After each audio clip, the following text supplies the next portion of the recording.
So what's that? Oh. Through for Cleveland going right now here in the second.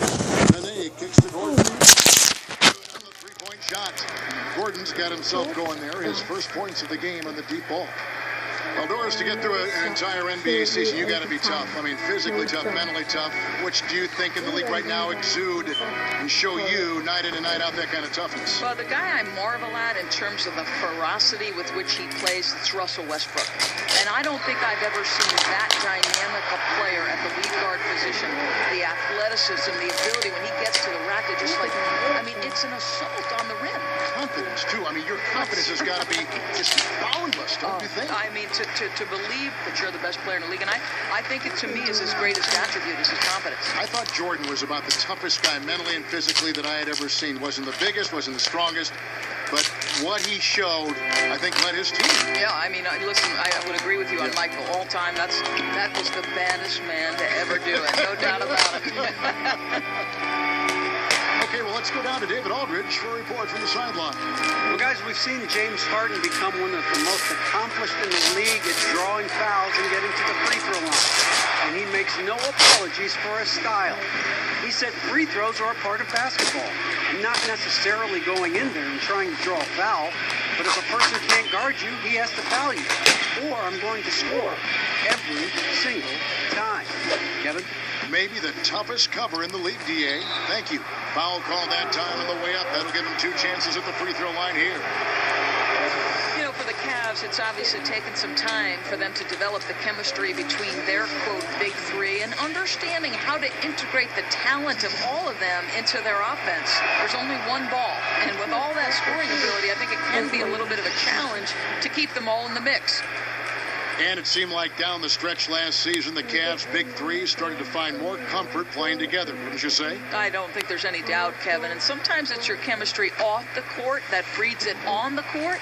As you become closer with players personally, you start to trust them as individuals. It enables you to play for one another as opposed to with one another. And for the Cavs, they've got some roster versatility in their front court. Do you like them with the traditional 7-footer on the inside, or do you think they're better off going small?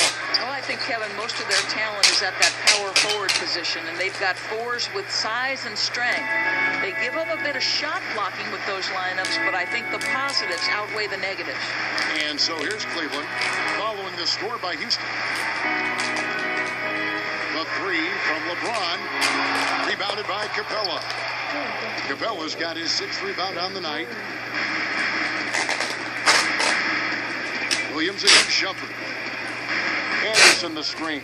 Williams dishes to Beverly. From deep three-point range, and the release was before the buzzer, but it's off target. And we're through the first half of basketball here, and what's been a good one. Rockets lead by 3. It's time now to go courtside as we send you over to David Aldridge from the sideline. David, take it away. Thanks, Kevin. Here with Coach Teron. Lou, Coach, what is the focus going to be in the second half? Just play the right way. Move the ball, share the ball, get stops, and get out and run in transition. Always leads to good results. Thanks, Teron. Back to you, Kevin. All right, David, thank you. We'll be back after halftime for the start of the third quarter. It's the 2K Sports Halftime Show. And we hope you've enjoyed our first half of action. I'm Ernie Johnson welcoming you back. Shaquille O'Neal is right there. Kenny the Jet Smith is right there. And this here is the halftime report. Houston found themselves in a close game in the first.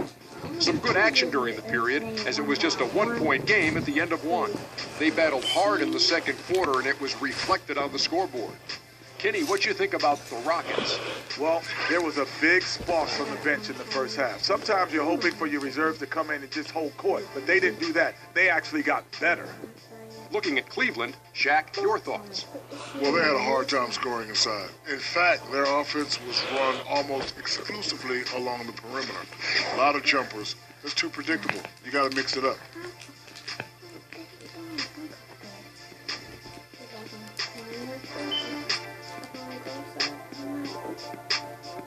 And that's it for halftime, as the second half is just about to get underway. See you after the game.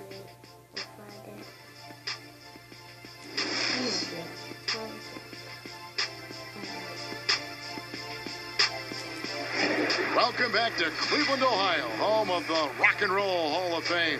My wife and I toured that recently. It is worth the price of admission. We have a close ball game on our hands as we get set for the second half of basketball.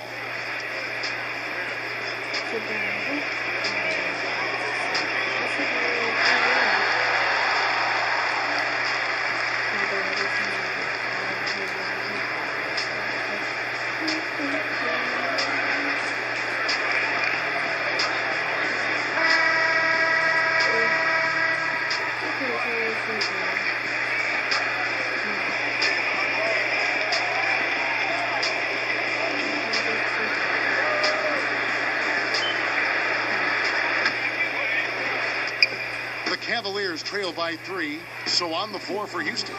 Harden and Ariza, the athletic wing pair.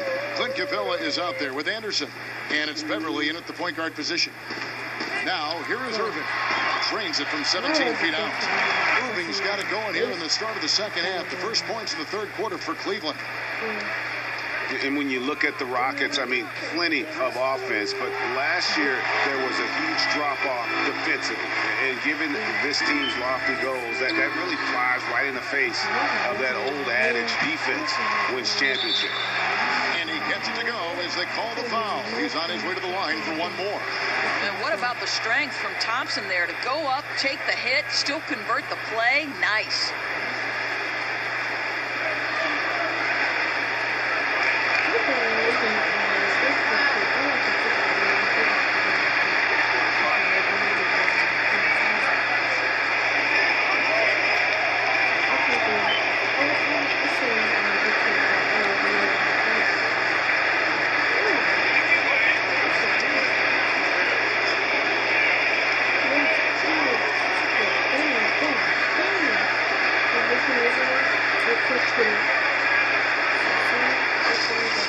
And talking about how the Rockets are structured, they do have some players on the roster, Greg, who can play defense. It's a wonder they've been so bad at that end. I mean, the problem with defense, though, Kevin, is that it takes all 5 guys to buy in. You have to have a level of trust on the floor, and that happens for the Rockets only once in a while, which is why they give up an insane number of points to their opponent. Capella with the bucket. That's the kind of aggressive and assertive play they need as we get closer and closer to crunch time. Irving passes to Love. And for all the scoring, Greg, that James Harden gives you, he's also one of the top playmakers in the NBA. You know, and even coming out of college, Kevin, a lot of scouts felt Harden could play the point. I mean, that's one of the reasons why this guy is going to consistently be in the MVP conversation. The Cavaliers shooting their 4th and 5th attempts at the free throw line tonight.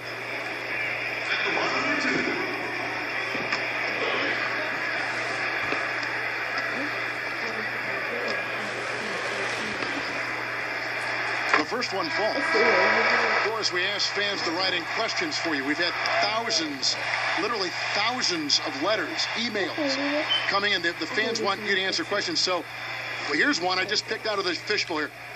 This is from Joe in Portland. What are your hobbies outside of basketball? Yeah, I think this might surprise people, but I love to cook, Kevin. Not that I'm going to spend 3 hours in the kitchen, but having been the mother of 2 children, I love to cook. My daughter loves to cook with me. The other thing is I live at the ocean, so you can find me on the water. I want to be one of your kids. My gosh. It's not a bad life. Now, I picture you as like with a towel draped over your shoulder and coaching, thinking it through, but enjoying the cooking process. Oh, there's no question. I'll tell you what, if I make a good dish, just like John Thompson, the towel's over the shoulder, but if I have thrown it down, that towel goes in the air. You can cook. No question.